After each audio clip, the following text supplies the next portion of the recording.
बोलिए द्वारिकाधीश भगवान की जय हो। आज का प्रसंग है धर्मात्मा शरणागत वत्सल भगवत भक्त महाराज शिवी की कथा। किस प्रकार एक कबूतर के प्राण बचाने के लिए अपने ही हाथों अपने ही शरीर को काट काट कर उन टुकड़ों को तराजू के पलड़े पर चढ़ा दिए और अंत में खुद भी तराजू पर चढ़ गए। वह कबूतर कौन था और वह बाज कौन था, यही प्रसंग सुनाने जा रहे हैं। आशा करते हैं आप इसे अवश्य ही पसंद करेंगे। श्री भक्तमाल के अनुसार मुझे राज नहीं चाहिए, स्वर्ग भी नहीं चाहिए और मोक्ष भी मैं नहीं चाहता। मैं तो नाना प्रकार के दुखों से पीड़ित प्राणियों की आर्त पीड़ा का नाश चाहता हूँ। उसी नर के पुत्र शरणागत वत्सल महाराज शिवी यज्ञ कर रहे थे। शिवी की दयालुता तथा भगवत भक्ति की ख्याति पृथ्वी से स्वर्ग तक फैली थी। देवराज इंद्र ने राजा की परीक्षा करने का निश्चय किया। इंद्र ने बाज पक्षी का रूप धारण किया और अग्निदेव कबूतर बने। बाज के भय से डरता कांपता घबराया कबूतर उड़ता आया और राजा शिवी की गोद में बैठकर उनके वस्त्रों में छिप गया। उसी समय वहां एक बड़ा भारी बाज भी आया। वह मनुष्य की भाषा में राजा से कहने लगा कि हे राजन, आप धर्मात्माओं में श्रेष्ठ हैं, परंतु आज यह धर्म विरुद्ध आचरण क्यों कर रहे हैं? आपने कृतघ्न हो को धन से, झूठ को सत्य से, निर्दय को क्षमा से तथा दुर्जन को अपनी साधुता से ही सदा जीता है। आप तो अपनी बुराई करने वाले का भी उपकार ही करते हैं। जो आपका अहित सोचते हैं उनका भी आप भला ही करना चाहते हैं। पापियों पर भी आप दया करते हैं। जो आप में दोष ढूंढते रहते हैं उनके भी आप गुण ही देखते हैं। मैं भूख से व्याकुल हूँ और भाग्य से मुझे यह कबूतर आहार के रूप में मिला है। अब आप मुझसे मेरा आहार छीनकर अधर्म क्यों कर रहे हैं? कबूतर ने राजा से बड़ी कातरता से कहा कि महाराज, मैं इस बाज के भय से प्राण रक्षा के लिए आपकी शरण में आया हूँ। आप मेरी रक्षा करें। राजा ने बाज से कहा कि हे पक्षी, जो मनुष्य समर्थ रहते भी शरणागत की रक्षा नहीं करते या लोभ द्वेष अथवा भय से उसे त्याग देते हैं, उनको ब्रह्म हत्या के समान पाप लगता है। सर्वत्र उनकी निंदा होती है। मैं मरूंगा, इस प्रकार सभी को मृत्यु का भय तथा दुख होता है।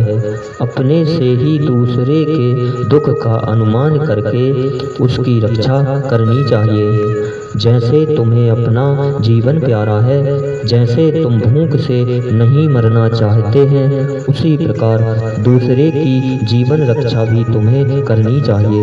मैं शरण आए हुए भयभीत कबूतर को तुम्हें नहीं दे सकता। तुम्हारा काम और किसी प्रकार से हो सके तो बतलाओ। बाज ने कहा कि वह धर्म नहीं है जो दूसरों के धर्म में बाधा दे। भोजन से ही जीव उत्पन्न होते हैं, बढ़ते हैं तथा जीवित रहते हैं। बिना भोजन कोई जीवित नहीं रह सकता। मैं भूख से मर जाऊं तो मेरे बाल बच्चे भी मर जाएंगे। एक कबूतर को बचाने में अनेकों के प्राण जाएंगे। आप परस्पर विरोधी इन धर्मों में सोच समझकर निर्णय करें कि एक की प्राण रक्षा ठीक है या कईयों की। राजा ने कहा कि हे वाज, भयभीत जीवों की रक्षा ही सर्वश्रेष्ठ धर्म है।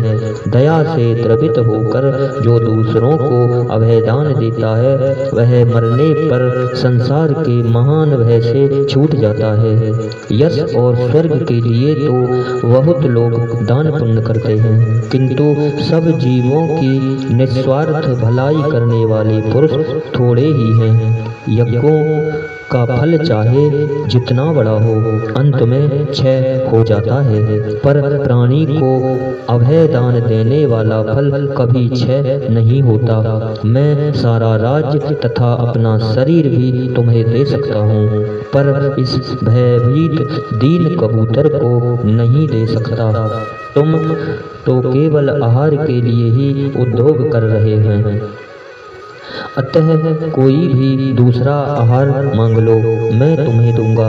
बाज ने कहा कि हे राजन, मैं मांस भक्षी प्राणी हूँ, मांस ही मेरा आहार है। कबूतर के बदले आप और किसी प्राणी को मारें या मरने दें, इससे कबूतर को मरने देने में मुझे तो कोई अंतर नहीं जान पड़ता। हाँ, आप चाहें तो अपने शरीर से इस कबूतर के बराबर मांस तौलकर मुझे दे सकते हैं, मुझे अधिक नहीं चाहिए।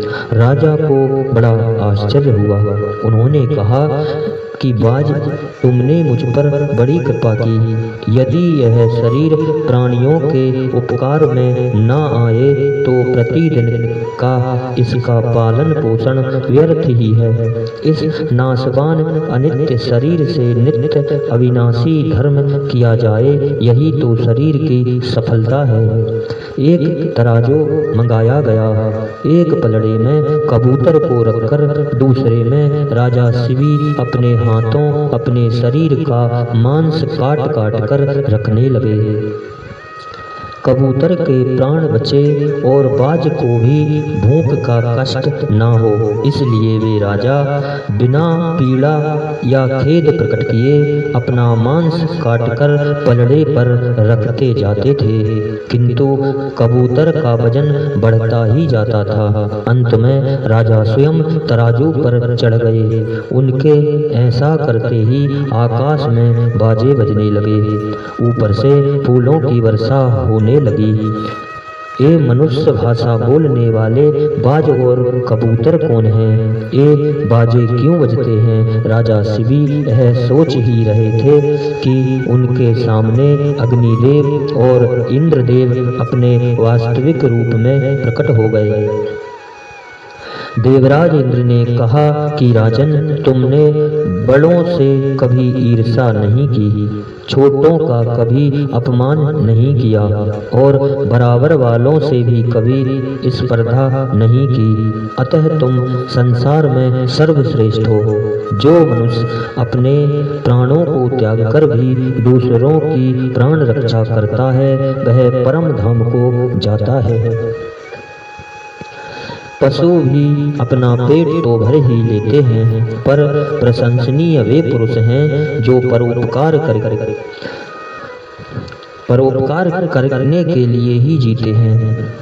संसार में तुम्हारे समान अपने सुख की इच्छा से रहित केवल परोपकार परायण साधु जगत की रक्षा के लिए ही जन्म लेते हैं। तुम दिव्य रूप प्राप्त करो और चिरकाल तक पृथ्वी का सुख भोगो, अंत में तुम्हें परम पद प्राप्त होगा।